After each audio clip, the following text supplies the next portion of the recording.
Hello everyone, शिक्षा संकल्प IAS PCS group Mukherjee Nagar में आप लोगों का स्वागत है।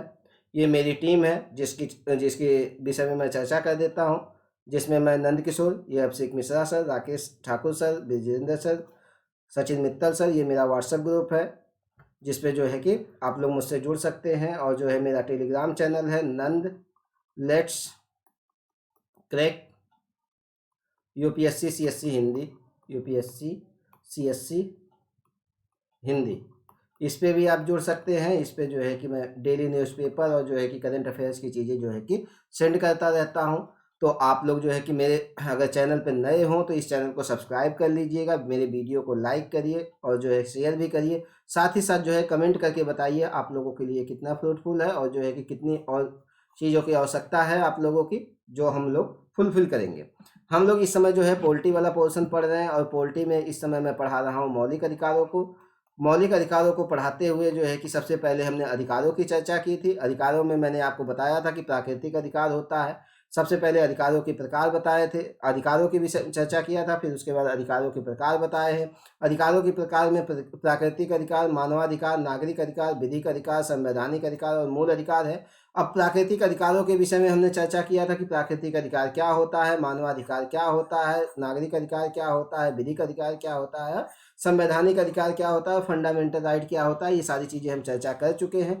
आज हम देखेंगे कि मौलिक अधिकार की जो मूल संकल्पना है, या जो है मौलिक अधिकार को मूल क्यों कहा जाता है और मौलिक अधिकारों का संरक्षक कौन होता है, मौलिक अधिकार जो है हमारे लिए क्यों जरूरी है, इन सब चीज़ों पे हम आज चर्चा करेंगे।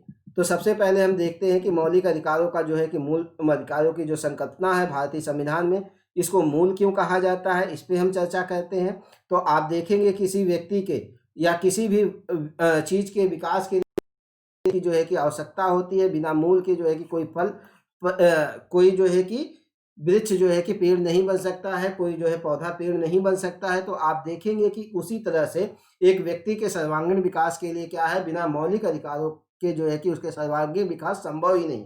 यानी सर्वांगीण विकास मतलब संपूर्ण विकास जो है कि संभव ही नहीं है। किसके लिए? एक व्यक्ति के विकास के लिए। यानी मूल अधिकारों के बिना आप जो है एक व्यक्ति के विकास की कल्पना नहीं कर सकते हो, उसके लिए मूल अधिकारों का होना आवश्यक है। साथ ही साथ आप ये देख रहे हैं कि इन्हें देश की मूल विधि द्वारा, यानी जो है आपके संविधान के द्वारा जो है गारंटी दी गई है। किसको?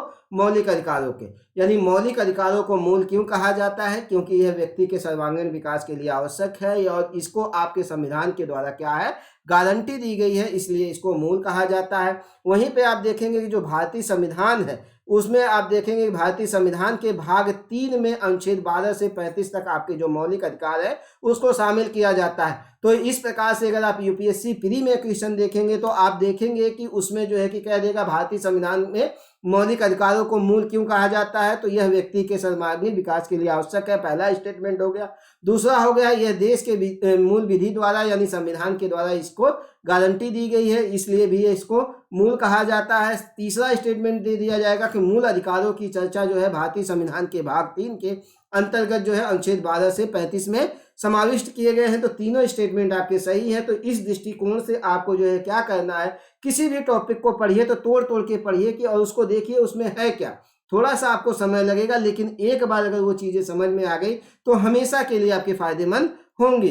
तो मौलिक अधिकारों को मूल क्यों कहा जाता है, इस पे हमने चर्चा कर लिया है। आप ये देखेंगे कि यह न केवल देश के राजनीतिक स्वतंत्रता की गारंटी प्रदान करते हैं, कौन? आपका जो मौलिक अधिकार है वो राजनीतिक स्वतंत्रता की गारंटी प्रदान करते हैं, साथ ही साथ जो राज्य है उसकी मनमानी कार्रवाई के विरोध में जो है क्या है, नियंत्रक की भूमिका का भी निर्वहन करते हैं। यानी आपको राजनीतिक स्वतंत्रता तो मिलेगी ही मिलेगी, या और साथ ही साथ राज्य अपना जो है मनमानी न करे, इसके लिए क्या है, एक विरोध के रूप में ये क्या करता है, नियंत्रक की भूमिका भी निभाता है। कौन? हमारा मौलिक अधिकार। यानी मौलिक अधिकार आपको क्या है, राज्य की मनमानी कार्रवाई से आपको रोकता है। तो यहाँ पे आपको सीधे सीधे पता चल जाता है हमें जो मौलिक अधिकार मिले हैं किसके खिलाफ मिले हैं, तो मौलिक अधिकार हमें राज्य के खिलाफ मिले हैं। और राज्य की परिभाषा आपको कहाँ दी गई है, तो अनुच्छेद 12 में दी गई है कि राज्य के अंतर्गत कौन कौन सी चीजें शामिल होती है। जब हम जो है राज्य के विषय में बताएंगे तो उस पर हम चर्चा करेंगे। और साथ ही साथ जो है कि हम ये मौलिक अधिकार जो है आप देख रहे हैं, इसके अतिरिक्त यह व्यक्ति के शासन के स्थान पर विधि के शासन को स्थापित करने में सहायता करते हैं, जिसका अभिप्राय क्या होता है कि राज्य जो है मनमानी तरीके से कार्य न कर सके। यानी मौलिक अधिकार क्या होता है, व्यक्ति के शासन के स्थान पे वो विधि के शासन को स्थापित करने में हमें सहायता करता है, और इसका अभिप्राय क्या होता है कि राज्य अपनी मनमानी न कर सके। यानी आप देख रहे हैं कि मौलिक अधिकारों को मूल क्यों कहा गया है। एक तो जो है कि इससे जो है व्यक्ति का सर्वांगीण विकास होता है, दूसरा आप देख रहे हैं कि देश के संविधान के द्वारा इसकी जो है कि गारंटी दी गई है। साथ ही साथ ये क्या करता है, राज्य की मनमानी कार्यवाही से जो है कि रोक लगाता है, राज्य की मनमानी कार्यवाही पे रोक लगाता है। साथ ही साथ व्यक्ति के शासन के स्थान पे विधि के शासन को स्थापित करने में मदद करता है। इसके अतिरिक्त न्यायिक पूर्वावलोकन की शक्ति के साथ साथ ये क्या है, एक स्वतंत्र न्यायपालिका मूल अधिकारों के संरक्षक की भूमिका निभाने के साथ साथ विधि के शासन की स्थापना हेतु अभिभावक एवं गारंटर के रूप में कार्य करती है। कौन एक आपका जो है कि न्यायपालिका क्या करती है कि एक तो न्यायिक पुनरावलोकन की शक्ति न्यायपालिका को मिली हुई है, साथ ही साथ जो है मूल अधिकारों के संरक्षक के रूप में वो अपनी भूमिका भी निभाती है, अभिभावक के रूप में अपनी भूमिका निभाती है, गारंटर के रूप में अपनी भूमिका निभाती है। यानी मौलिक अधिकार आपके सर्वांगीण विकास के लिए आवश्यक है। मौलिक अधिकारों की गारंटी कौन देता है, मौलिक अधिकारों की गारंटी आपका संविधान देता है। मौलिक अधिकार क्या है, राज्य की मनमानी कार्रवाई पे रोक लगाता है। मौलिक अधिकार क्या है, विधि के शासन के स्थान व्यक्ति के शासन के स्थान पे विधि के शासन को स्थापित करता है। साथ ही साथ ये क्या करता है, मूल अधिकारों के संरक्षक के रूप में न्यायपालिका को जो है कि रखता है, स्वतंत्र न्यायपालिका को रखता है। स्वतंत्र न्यायपालिका क्या है, मूल अधिकारों की संरक्षक है, मूल अधिकारों की अभिभावक है, मूल अधिकारों की गारंटर है। तो इस प्रकार से मूल अधिकार का जो संकल्पना है, मूल संकल्पना है, इसको आपने समझा। और आप अब हम जो है कि इस पे चर्चा करेंगे, मूल अधिकारों का क्रमिक विकास किस प्रकार से हुआ है, कैसे कैसे जो है कि मौलिक अधिकार हमारे अस्तित्व में आए। तो आपको मैं बता दूं, सन 1789 आपको याद होगा कि विश्व के इतिहास में 1789 फ्रांस की क्रांति के लिए जाना जाता है। और वहीं पे उसके पहले आप जाएंगे, जब अमेरिका का संविधान बना है, तो अमेरिका के संविधान में मूल अधिकारों की बात कही गई है, और जो भारत के संविधान में मूल अधिकार लिया गया है, अमेरिका के संविधान से लिया गया है। लेकिन भारत में जो मूल अधिकार आया है, भारत के संविधान में मूल अधिकारों को शामिल किया गया है, वह किस तरह से मूल अधिकारों को भारत के संविधान में शामिल किया गया है। तो इसको हम देखते हैं कि भारत के संविधान में जो क्रमिक विकास है मूल अधिकारों का, वह किस प्रकार से हुआ। तो आप जानते हैं सन 1757 जब जो है प्लासी का युद्ध होता है, उसके बाद अंग्रेज जो है भारत पे कब्जा करना शुरू कर देते हैं। और 1857 में जब आपकी क्रांति होती है, 1857 की क्रांति, उसके बाद से आप देखेंगे जब 1885 में भारतीय राष्ट्रीय कांग्रेस की स्थापना होती है, उसके बाद आप देखेंगे कि एक समय के बाद भारत में भी मौलिक अधिकारों की जो है कि चर्चा होने लगी है। स्वतंत्रता के साथ साथ जो है कि हम इस चीज की भी डिमांड करने लगे कि हमें मूल अधिकार भी मिलना चाहिए। तो अब जो मूल अधिकार हमें जो है कि उसकी चर्चा कब से हुई है, तो आपको हम उस पर जो है कि हम दिखाते हैं। तो संविधान में मूल अधिकारों को सम्मिलित करने की जो प्रेरणा है, स्वतंत्रता के लिए एक लंबे संघर्ष और विश्व के प्रमुख लोकतंत्रों के अनुभव से प्राप्त हुआ है। सीधा सीधा बता दिया गया है कि संविधान में जो मूल अधिकारों को सम्मिलित किया गया है, वो कैसे जो है कि उसकी प्रेरणा हमें कहाँ से मिली है। तो स्वतंत्रता के लिए जो हमने लंबा संघर्ष किया है, एक तो वहां से हमें जो है इसकी प्रेरणा मिली है, दूसरा हमें कहाँ से मिला है, तो जो विश्व के प्रमुख लोकतंत्र हैं उनमें जो है कि मौलिक अधिकारों के क्या क्या अनुभव रहे हैं, उससे हमें जो है कि भारत के संविधान में मूल अधिकारों को शामिल करने की प्रेरणा मिली है। तो यह आप देख लीजिएगा।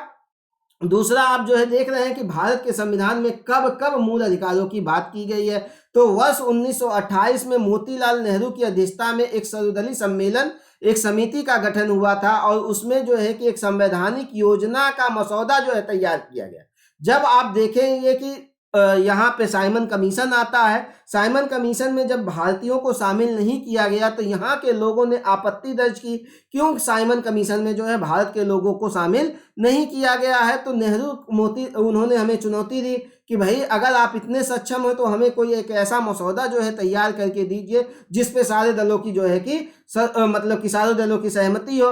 उसी के लिए मोतीलाल नेहरू की अध्यक्षता में एक सर्वदलीय सम्मेलन जो है समिति जो है बनाया गया था और उसने क्या किया, एक संवैधानिक मसौदा, संवैधानिक योजना जो है तैयार किया और उस मसौदे को जो है नेहरू रिपोर्ट कहा जाता है, जिसके अंतर्गत भारत में संसदीय लोकतंत्र की स्थापना और अल्पसंख्यक वर्गों के संरक्षण प्रदान करने का आह्वान किया गया। नेहरू रिपोर्ट में कहा गया कि भैया भारत में जो है कि संसदीय लोकतंत्र की स्थापना होना चाहिए, साथ ही साथ यहाँ पे जो अल्पसंख्यक है उनको जो है संरक्षण प्रदान किया जाना चाहिए। तो ये तो 1928 की बात हो गई।